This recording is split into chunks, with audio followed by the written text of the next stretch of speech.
لله الذي أحسن كل شيء خلقه وبدأ خلق الإنسان من طين وأصلي وأسلم على المبعوث رحمة للعالمين سيدنا محمد وعلى آله وصحبه أجمعين. أما بعد فإن أصدق الحديث كتاب الله تعالى وخير الهدي هدي محمد صلى الله عليه وسلم ألا وإن كل محدثة بدعة وكل بدعة ضلالة وكل ضلالة في النار. I bear witness that there is none worthy of our worship except Allah subhanahu wa ta'ala, and I bear witness that Muhammad sallallahu alayhi wa sallam is the seal of the prophets and the final messenger to all of humanity. Whoever Allah subhanahu wa ta'ala guides, there is none to misguide, and whoever Allah subhanahu wa ta'ala leaves to stray, there is none to guide aright. أما بعد فقد تكلمنا في الأسابيع الماضية عن مسألة الزواج والخلافات الزوجية وصاحب الدين إلى آخر هذه الموضوعات، واليوم إن شاء الله نختم هذه السلسلة بالحديث عن ناحية مجملة في مسألة الزواج وهي الناحية العاطفية. So over the last 6 weeks, 7 weeks, we have been talking about marriage and the concept of marriage in Islam and how to look for the right person to marry and expectations in marriage and the person who's practicing the deen and some of the challenges that people face when they get married. So we covered all these topics in the last few khutbahs. And alhamdulillah, mashallah, what a beautiful weather. It looks very sunny outside and it's very cold. So this is the kind of picture they showed me when I was in Alberta. Someone sent me the picture. I got a job here. They said, move over, it's very sunny. And I looked at the picture, yeah, mashallah, very sunny, but it's freezing outside. But anyway, the reason I'm talking about the weather is in the relationship between the husband and wife, there is a cold face. So people will see you happy and smiling, but your married life is very cold, right? So this is like an example of what it looks like outside, sunny but cold. So I'm going to talk about a concept related to men and women before I talk about the emotional aspect in the marriage, which is usually ignored in the discussions about marriage. A few days ago, a couple of days ago actually, I was giving a talk to the students, the main gate students. Usually Wednesdays I answer questions about Islam and so on and so forth. And I got the question from one of the young students, maybe grade 2 or something, and she said, ليش أنا بلبس الحجاب وأخويا ما بيلبس? So she said, why do I have to wear the hijab and my brother doesn't have to wear hijab? And I said, subhanAllah, mashallah, they give me some interesting questions, you know. So I said, okay, your brother will ask the same thing, and he will say, ليش أختي بتلبس ذهب وأنا ما بلبس? Why is my sister allowed to wear gold and I can't wear gold? You know, we can't go around and around forever. So I told her this comparison comes from the false premises that your brother is the standard and you measure yourself against him to see if you're good or not as good. This is a false premises. In Islam, your brother is a standard by himself and you are a standard by yourself. The problem is when you compare yourself to each other, right? And this applies to so many other situations in life in general. So men are not the standard for women. Women are not the standard for men. Allah subhanahu wa ta'ala honored both. Everyone is unique in their own ways. And Allah subhanahu wa ta'ala gifted each of them in a different way. Everyone is gifted in a different way. So we shouldn't ask why can he do this, why I can't do this, or why she can't do this and I do this. This comparison comes from this false premises. In Surah Nisa, Ayah 32, Allah subhanahu wa ta'ala says, وَلَا تَتَمَنَّوْا مَا فَضَّلَ اللَّهُ بِهِ بَعْضَكُمْ عَلَى بَعْضٍ لِلرِّجَالِ نَصِيبٌ مِّمَّا اكْتَسَبُوا وَلِلنِّسَاءِ نَصِيبٌ مِّمَّا اكْتَسَبْنَ. Do not crave, it's talking to men and women, do not crave what Allah subhanahu wa ta'ala has gifted some of you over others. Because each and every one is gifted in a different way. Men and women, each of them is unique in their own way. Every one of them is special. Every one of them is equal before Allah subhanahu wa ta'ala, but different. They are not the same. So me and my wife, me and my sister, We're equal before Allah subhanahu wa ta'ala, and the law we pray the same way. If we fast in Ramadan, if we give sadaqah, if the niyyah is good, we'll get the exact same reward.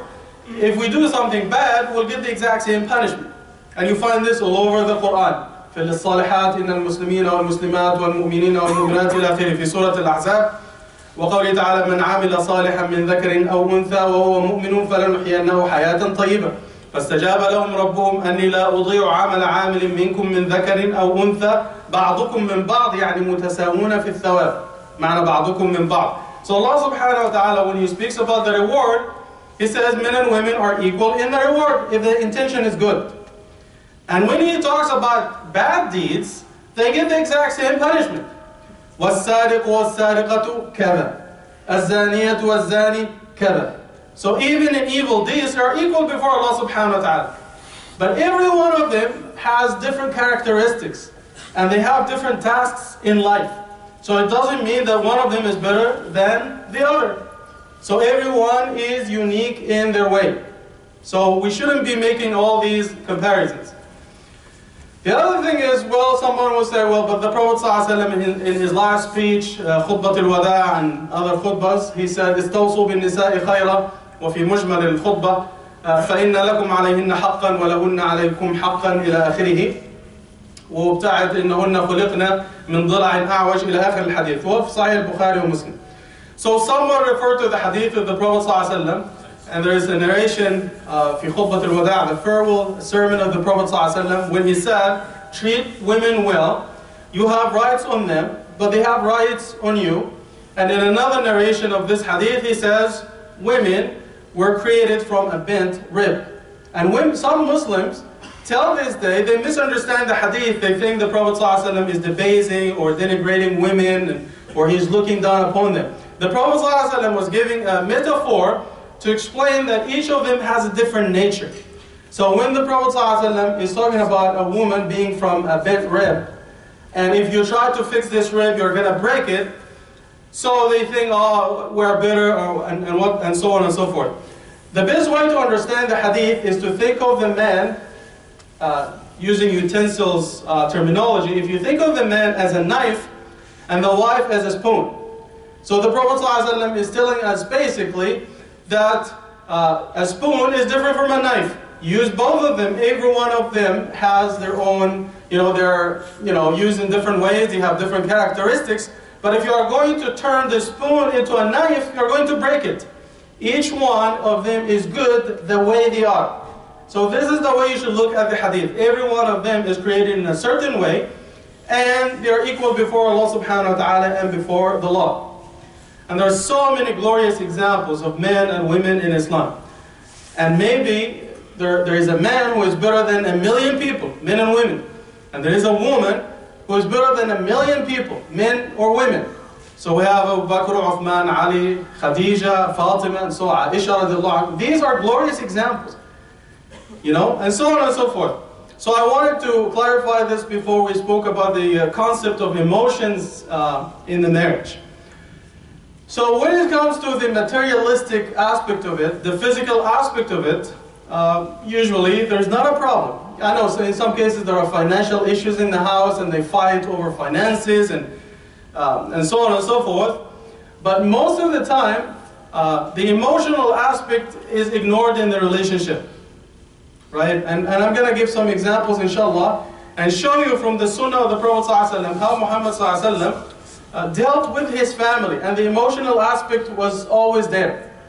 Yes, he goes to work, or she goes to work, and they go shopping, they're living together, they have kids, they have a house, they have a car.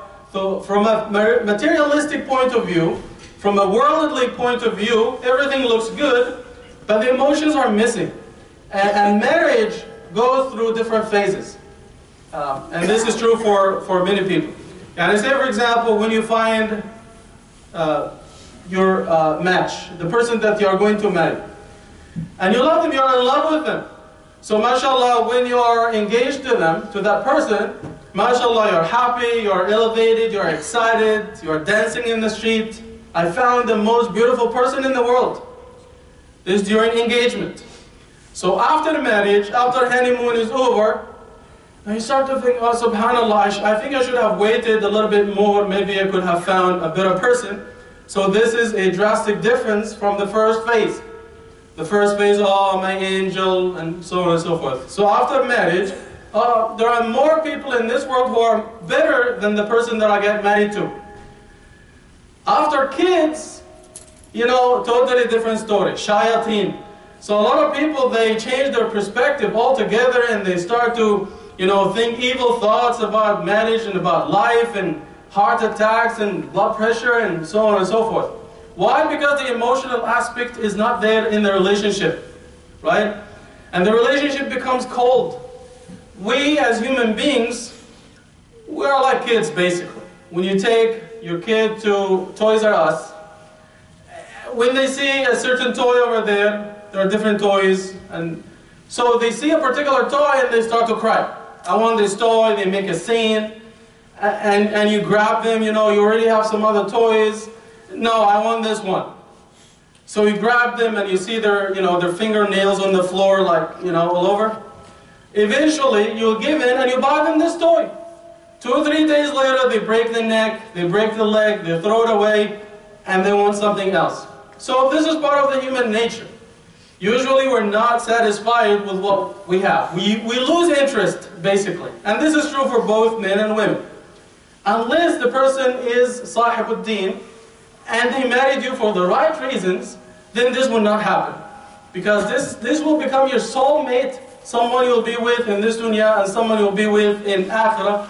And you can see the example in the life of Muhammad sallallahu and Khadija and Ali radiallahu anhu and Fatima and so many other Sahaba. The examples are so many.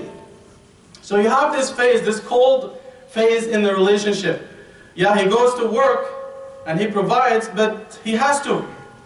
You know, she takes care of the family, she does this, she does that because she has to, right? Why should I appreciate them? Why should I thank them? Why should I express my love to them? So when you get to this point, this cold phase in the relationship, problems start to happen. Because if the love is there, the emotion is there, you will forgive, you will overlook, and so on and so forth. But if the relationship is cold, for the simplest of reasons, people will fight, people will come for divorce, and these are some of the issues that I face almost every day when people come to me.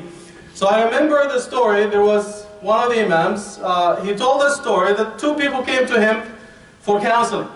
Okay, so what is the problem? The problem is, the husband is very cold, he is very strict. Like, when his wife would tell him to buy her something, he will, okay, here, like, khalas.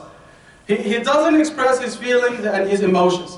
He does something in a very cold way, in a very, like a routine basically. The emotions are not there. So she came to the sheikh and she said, he is treating me like a chair, he's very cold with me and he's not very appreciative of whatever I do. So eventually the sheikh, very well known in the US, he took the husband to the side and he said, say some nice words, and he told him a hadith from the Prophet ﷺ, and he said, buy her some flowers. So he said 2 days later, the sister called the imam, and she was crying. And she can't breathe. She had a hard time breathing. So he said, okay, subhanAllah, what happened? She said, he bought me flowers. And he said, subhanAllah, takbir, this is great news. He said, he brought the flowers, he came to me, he threw the flowers at me and he said, take, this is what you want, this is what the sheikh told me to do here. Come on, man, you're shooting yourself in the foot. You have to do it with emotion. You have to express your feelings that you love the person and you care about them. One of the worst things that can happen between a husband and wife is when you start to compare your wife to someone else, another lady, or if you compare your husband to someone else. Can I say, for example, this is part of, we living together routinely and we don't think about our marriage together and the emotions are not there. So one brother, for example, will come and say, well, I had a fight with my wife because I was talking to her and I told her I visited my friend and mashallah his wife made fantastic biryani or couscous or something. Now in the back of her head there is a blender, this blender. If he says something like this, that she makes good food, automatically she will think he's comparing her food to my food. I'm a failure as a cook, and my food sucks, and this is how he thinks of me, right? The same way, like if the sister says something about another man in front of her husband. I visited my friend, and mashallah, her husband bought her this and this and this and this. And so in the back of his head, there is a blender. She's, she's comparing me to him, that she is saying that he's more generous than me, he's doing this more than, and so on and so forth. Another issue that I face, I'm going to get technical a little bit here, but I'm being practical. In some cases, fights happen during this time of the month when the sister is having her cycle, for example. So we know, even in science and psychology and so on and so forth, the sister is not emotionally stable at this time. I'm talking from a purely scientific perspective, not necessarily an Islamic or religious perspective. So things happen. The sister is not emotionally stable, and maybe the husband would say something like he would normally say, can you please add some more salt to the food? Something like normal. And then like she will hit him with the thing, like in his face. Can you please add peppermint to the tea, and she will throw the cup, the cup in his face, right? The sister is not emotionally stable at this time, so you have to be careful. ومن رحمة الله على رأي الجمهور إن الطلاق لا يقع في هذه المرحلة. So the chosen opinion, because during this stage they will lose interest in each other, right? So they will lose interest in each other. So in Islam, the chosen opinion, if the sister, has, this condition, this monthly condition, and she said something, he said something, one thing led to another, he gave her divorce, according to the majority of the ulama, and this is the chosen opinion, if he gives her divorce during this time, it doesn't count Islamically, because they are not themselves emotionally, psychologically at this time. So it doesn't count. And this is the chosen opinion, and this is the fatwa that I give. And so on and so forth. Now we'll look at the example of Muhammad sallallahu alaihi wasallam. He is the best example, and he's the qudwa for the believers. The Prophet sallallahu alaihi wasallam expressed his love. كان يقول عن خديجة رضي الله عنها رزقت حبها. Allah subhanahu wa ta'ala has blessed me with her love, and He instilled her love in my heart. The Prophet sallallahu alaihi wasallam was not shy to mention his wife by name in front of people. Like when he was asked, مَنْ أَحَبُّ النَّاسِ إِلَيْكَ قال عائشة. Who is the most beloved person to you? He said, Aisha, my wife. فَمِنَ الرِّجَالِ أَبُوهَا. What about men? He said, her father. He used to talk about them, and he used to express his love to them. So he was not shy. I know in some of our cultures, including mine, it is taboo, it is shameful to say to your kids that you love them. And it is shameful to say to your husband or wife that you love them. So people take this as a sign of weakness. This is the nature of things, and this is not the right thing to do, because someone better than me and you, Muhammad sallallahu alaihi wasallam, expressed his feelings and his emotions. And he told his wife that he loved her. We know from the hadith, in Bukhari and other books, that the Prophet sallallahu alaihi wasallam would kiss his wife goodbye when he was leaving, and he would kiss them when he would come and hug them to show that he cared about them and he missed them and he loves them. And the Prophet ﷺ, from the hadith, we know the story, he used to race, like the example of Aisha radiallahu anha, he raced with her, running, race. She won the first time, and the Prophet ﷺ won the second time, and he said, it's draw now, it's tie now, right? To show that he spent time with them. I know that many of us, we have to work hard, we have to provide for the family. Sometimes we don't have the time. But now, especially in the winter time, you still can give some time. The night is very long, you have about 15 hours between Isha and Fajr. You have a long time. So if you have a basement, you can take your kids to the basement and play hockey with them and play with your wife. It's okay if she wins all the time. So the point is, we show them that we care. We are part of this family. We're not here just to get some services and we leave, we hit the road, and this is not the right thing to do. The Prophet ﷺ showed that he cared about his family and he expressed his emotions. Another thing the Prophet ﷺ said, and this is very important, is that Muhammad ﷺ showed gratitude وكان حتى يعد فضائل زوجته. يعني مثلا when the Prophet ﷺ spoke about Khadija radiallahu anha, he said يعني آمنت بي إذ كفر بي الناس. She was the first one to believe in me when everyone else rejected me.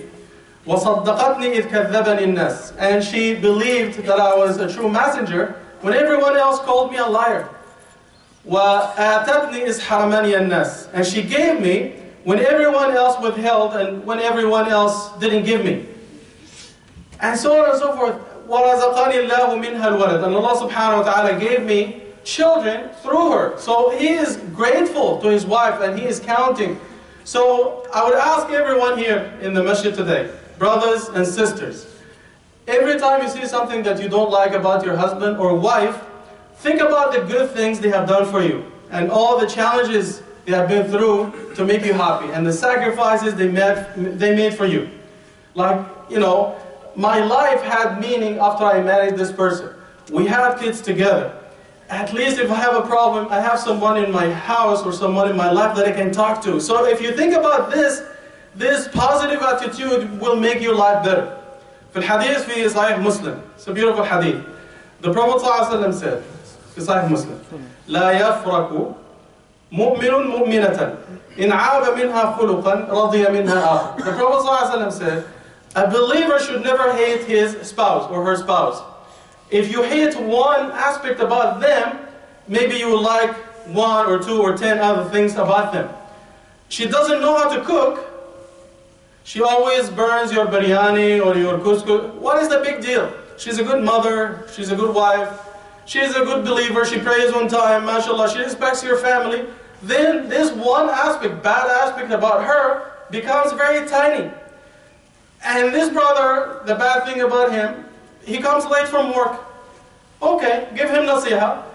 And if this is something that persists and you hate about him, he's a good father, he's a good husband. You know, he cares, he respects your family. You know, he expresses his love and emotions. He is a good person, he has a good heart, and so on and so forth. When you look at this one tiny aspect, it becomes so minute, it becomes so small. And the Prophet ﷺ is telling us in this hadith, if there is something bad, always look for the good. And this will make your life easy, inshallah. We ask Allah subhanahu wa ta'ala to give us the best in this life and the best in the life to come. Sallallahu min fadli.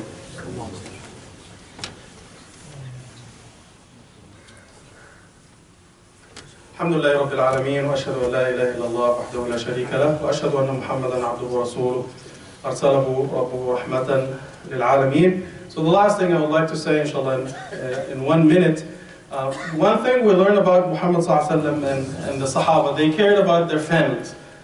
We know from the authentic hadith in Bukhari and other books, كان النبي صلى الله عليه وسلم في مهنة أهله أو في مهنة أهله. So the Prophet ﷺ would help them. He had a big family and he had different, you know, houses, but still he used to patch his clothes, he used to milk his goat, he used to clean his, you know, and so on and so forth. He would take care of himself and he would serve his family. He was in the service of his family. So now if I think about any one of you, no matter what important job you have or how busy you are, you can't be busier than Muhammad ﷺ. But he still took some time out of his busy schedule, teaching and defending Medina and traveling to serve his family and to show them that he cared about them, that he was one of them.